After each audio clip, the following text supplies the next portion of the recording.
Бардығы по закону ушундай частный школа туган. Кандай бештерди алдасыңбы, бештерди? Да. Молодец. Класстан калып кетип, 2-класс болгондор дагы бар бул жерде жокпу? Жок, 1-класстан калган эмес. Нөлдөн келишти булар, Нөлдөн келишти. Былтыр мектепке барбай калып 1 класс артта калып калышты да. Ошондой балдар болсо деле кабыл алып туруп. Амансыздар мекендештер, ассаламу алейкум. Биз бүгүн Акылай эжекебиздин частный школасына келип калдык. Бул жерде буга чейин 3-4 жолу Учкунбек каналы агабыз келип тартып кеткен экен. Результаттар аябай жакшы болуптур. Келип өтө көп балдар учурда окуп атыптыр. Кандай жетишкендиктерге жетишти, ошолор боюнча видео тартмакчыбыз. Негизи өткөн жыл башында сентябрда аябай көбү мектепке балдарын бере албастан аябай көп ызычуу болду да, мына ата-энелер группасында деле, обычный халтура группасында деле ошол темалар аябай көп сүйлөшүүдө. Неге дегенде биздин мекендештерибиз аябай көп Москвада иштеп атабыз.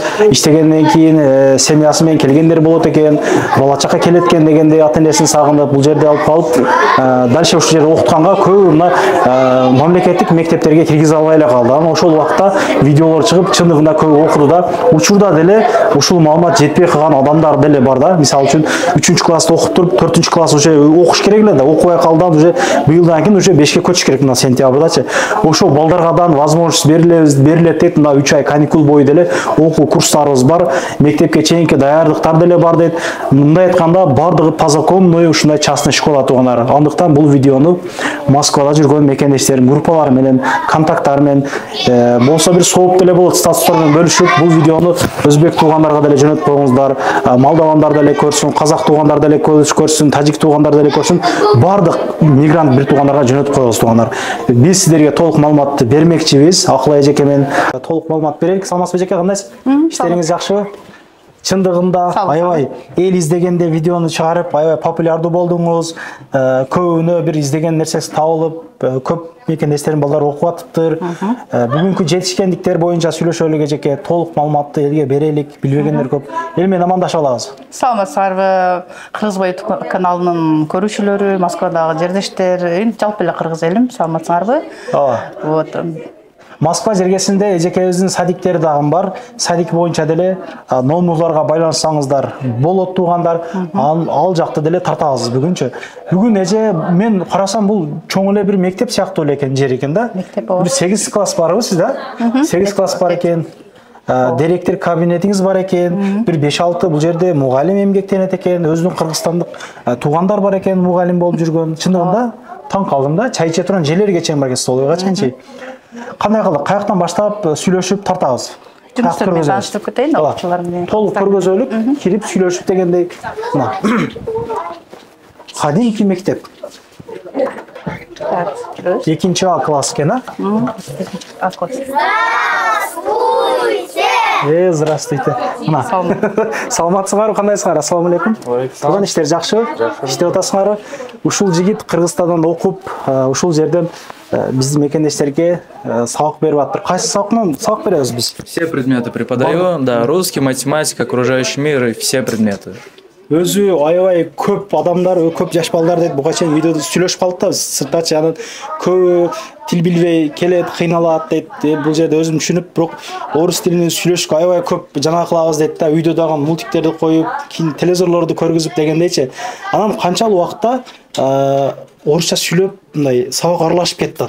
Канча убакытта? Так, если ребенок до этого учился в Кыргызстане, в кыргызском классе, то ему нужно около 2-3 месяцев, чтобы он полностью начал понимать и уже понемногу говорить.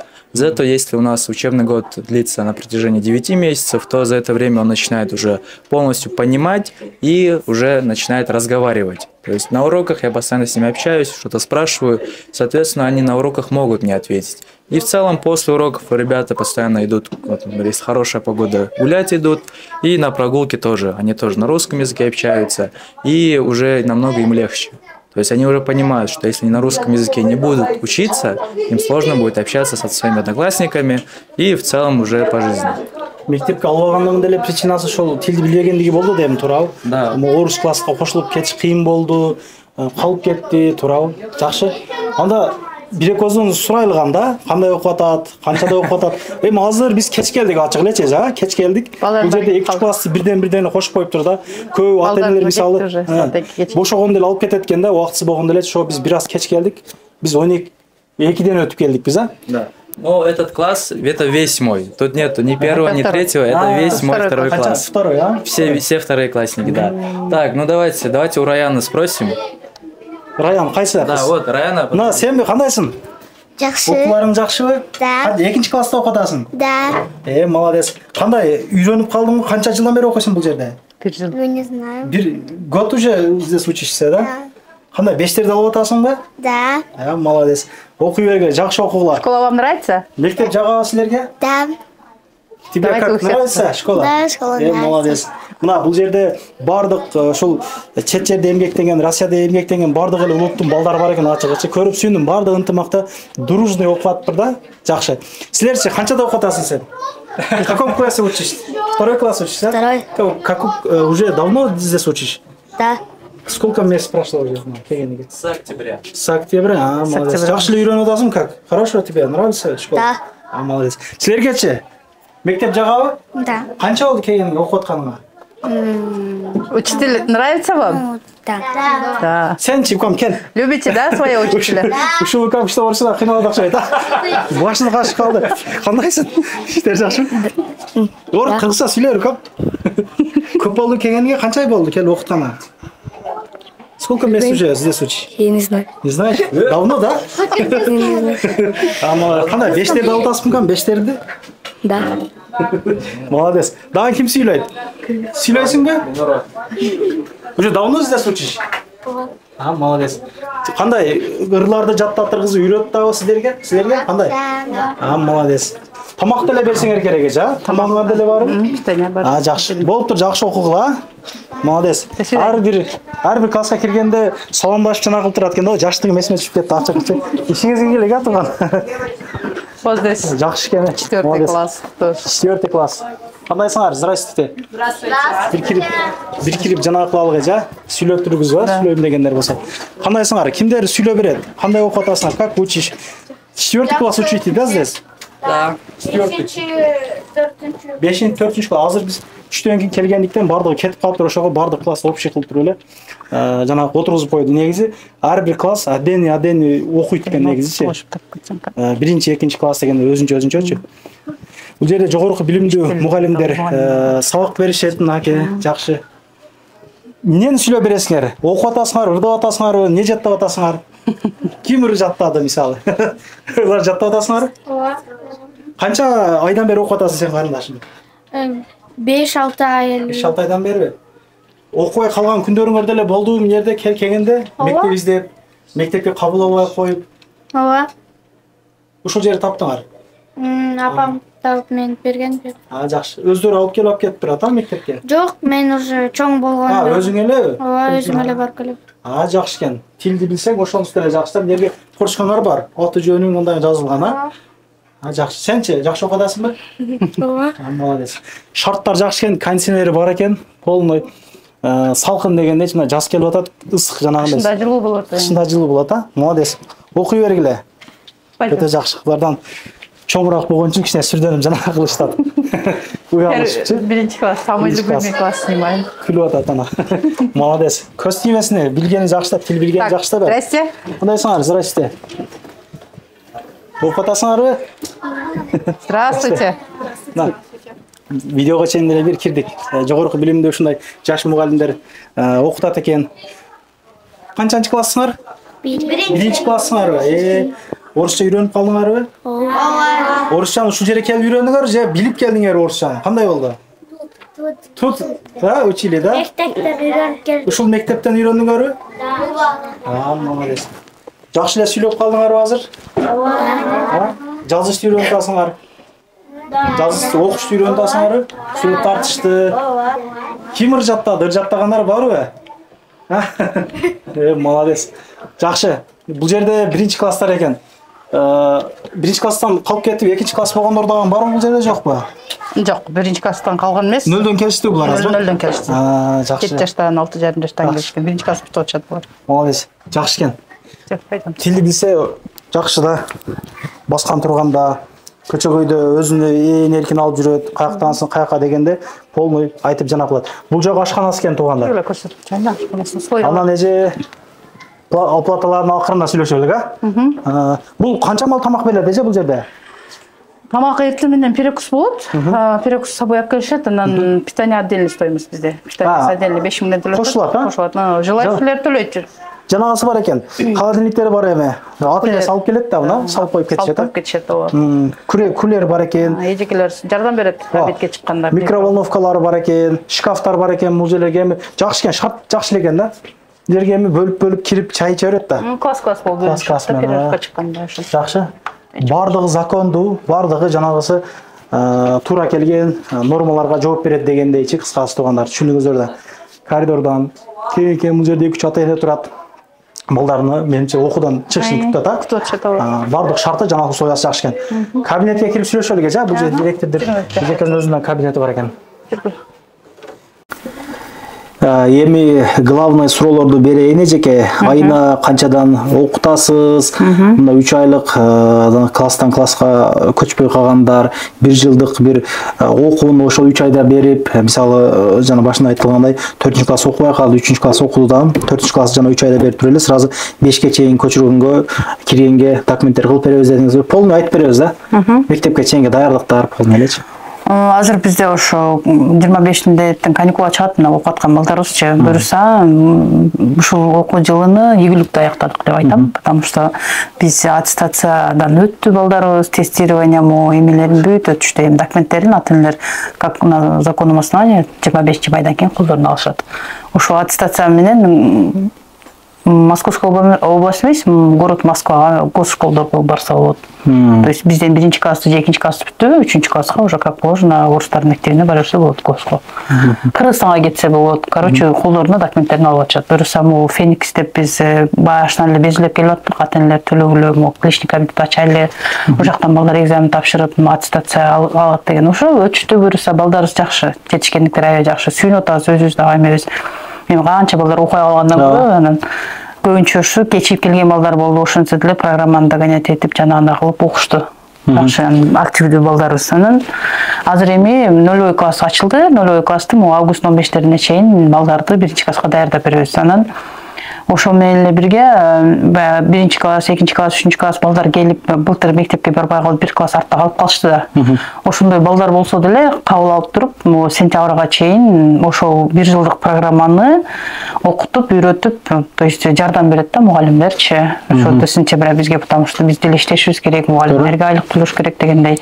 Ошол жактарынын жардам берели дедик да мекендештергечи, потому что Москванын закону боюнча только эчтеке кыла албайт, алар только репетитор менен эле окушат. Бизде деле ошондой репетиторский катары эле болот, бирок биз документин беребиз. То есть класска көчүрүп беребиз, то есть аттестация кылып, справка беребиз дегендей, справканын на основании справка регистрация кылса болот балага. Справкасы болсо границага чыгып келсе болот. То, что бизде окуп атат деген справка менен азыр балдар деле обратно киргенде жанагындай сел визит деп коет го, ошондо вот ошо справкалар жакшы эле роль ойноп атат да азыркы заман талабына, то есть закон талабына. Негизи мына сентябрда көбү мектепке кире албай калды.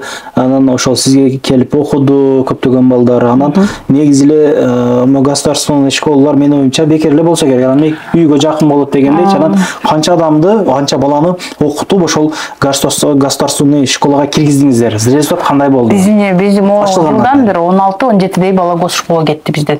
Справкасын алды, средний года окуп аткандар, кээ бирөөлөр бизге срочно очередь келип калды, одобрение госшколага бергиле документтерин алып кетти. Азыр вот в конце года 2-3 аттестациясын алып кетти. То есть ага чейин 1-2 класстар, 1 класста баягы заявка берип коюп көп күткөн ата-энелер жакшы кетишти да, удачно кетишти еще город Москвага.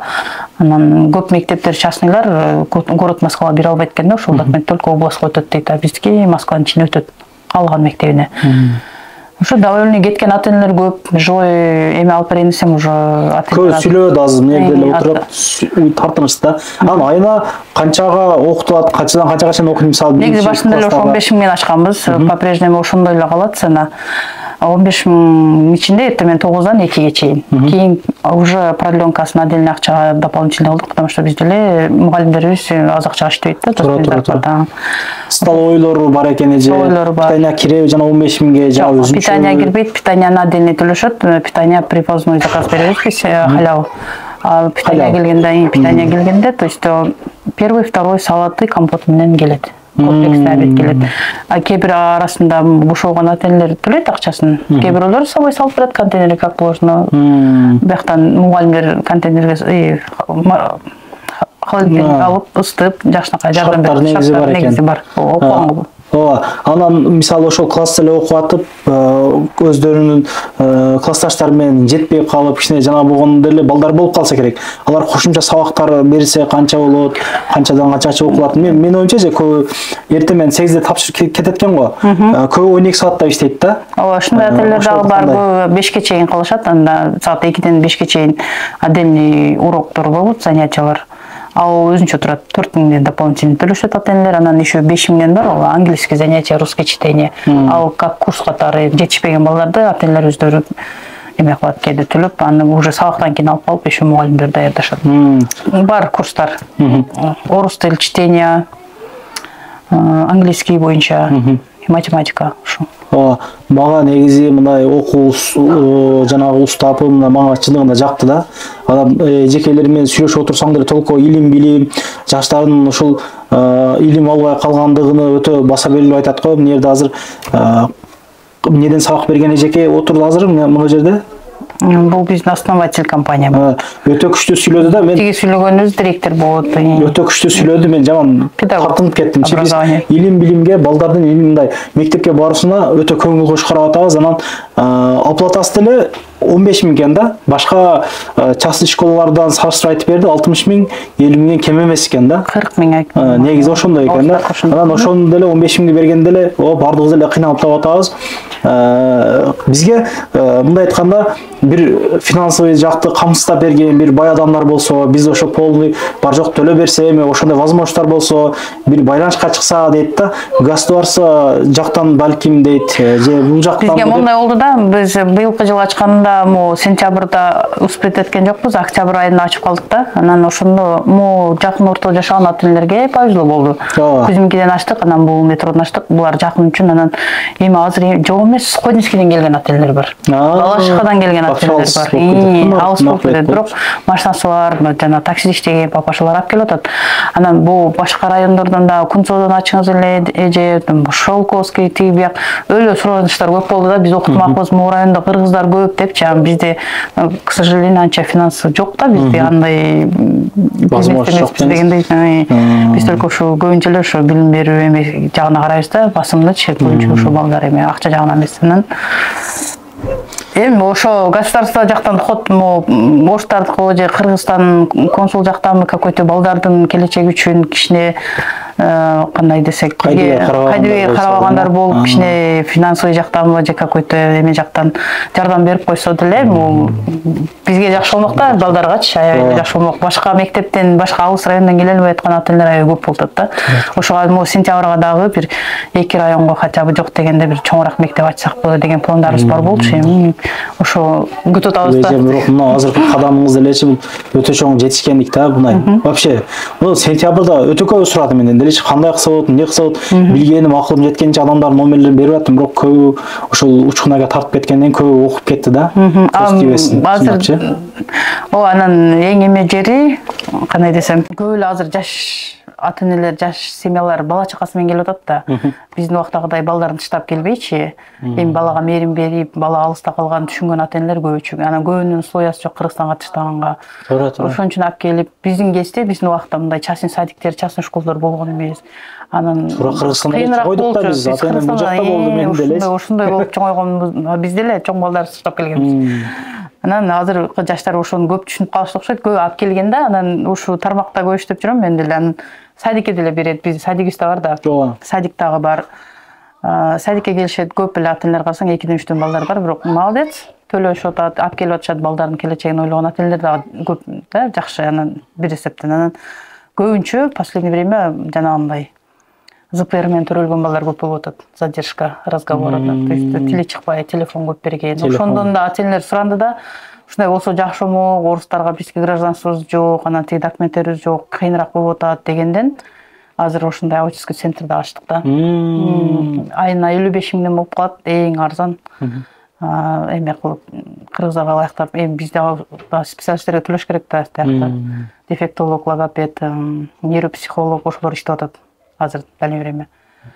Аны ошолор боюнча вопрос болсо дагы, балдарыңар тили кеч болуп, жанагындай болсо, келип биздин эмелерге көрүнсөңөр болот. Негизи эле эже бирок чындап мына тили чыкпай калган балдар биз эми чоң мисалы үчүн ончо билбейт экенсиң да, үйлөнө электер, башкалар, балдар Кыргызстандагылар мындай жөнүндө иштеген кийинеш мындай билбейт экенсиң да, бирок мындай жолугушуу жанагы бирөөлөр чалып сурап калса, мындай нерсе көп экен эже. Садиктерде деле тили чыкпай калгандар телефон бере бербеш керек да ошогочу. Анан ошол ата-энеси өзү деле боюнда бар кезде көп телефон карабаш керек, көп нервтетебеш керек. Вот основном ошо мамаша боюнда бар кезде ошол жактарды жакшы караш керек. Азыркы учурда ушундай балдар аябай көптөр болуп атат. Анан илим билимге дагы кичине карап кое турган жерибиз бар экен ачыгы тууганда. Караш керек. 10 жылдык, 20 жылдыктарда деле сапырып, эл көрсүнгө деле машиналарды алып атпайбызбы? Туурабы?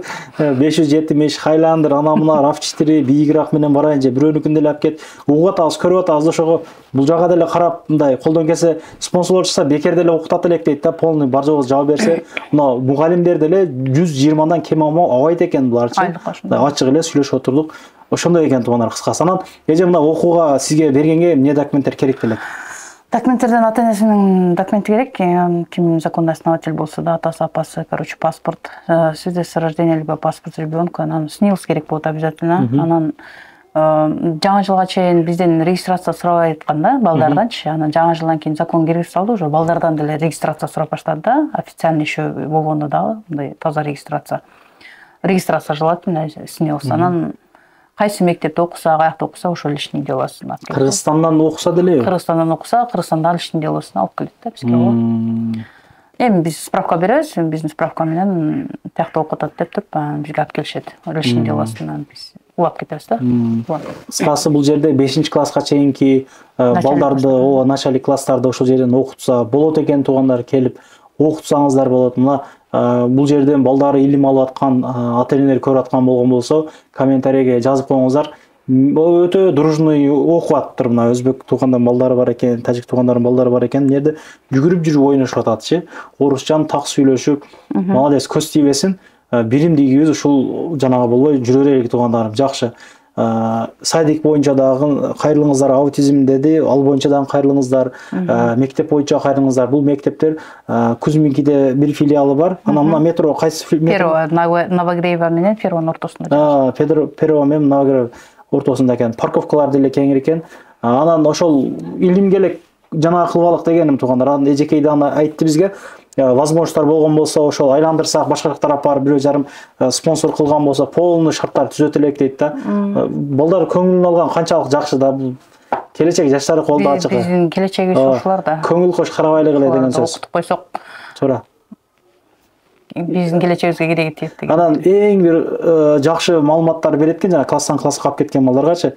Орус тили менен математиканы берет экен. Бул өтө мындай жашоодо керек нерсе берет экен сереже, мындай тилди билген болсоң, акчаны салышты билген болсоң, жашообузду кете берет да, тарыхты башканы багыдан деле көп нерсе билип аласың, же китеп окуп, жазыш жанагыны билген болсоң эле.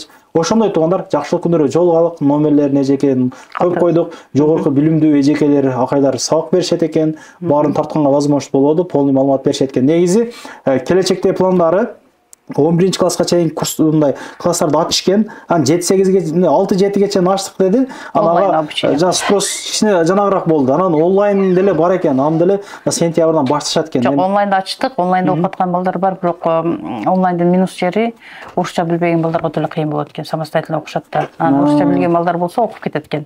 Онлайн деле ачылган бизде бар. Бүт договорлорубуз, эмелерибиз бизге для дополнительного образования лицензиясы бар да. Анан еще азыр башка частный школа Феникстин лицензиясы менен, официальный лицензиясы менен иштейбиз да. Ошондон жакшы. Эжекебизге ийгилик каалап кетиңиздер, жакшылык күнүрө жолугуп жүрө берелик, группалар менен таратып коюңуздар. Бул менимче толук кандуу полный информацияны бердик.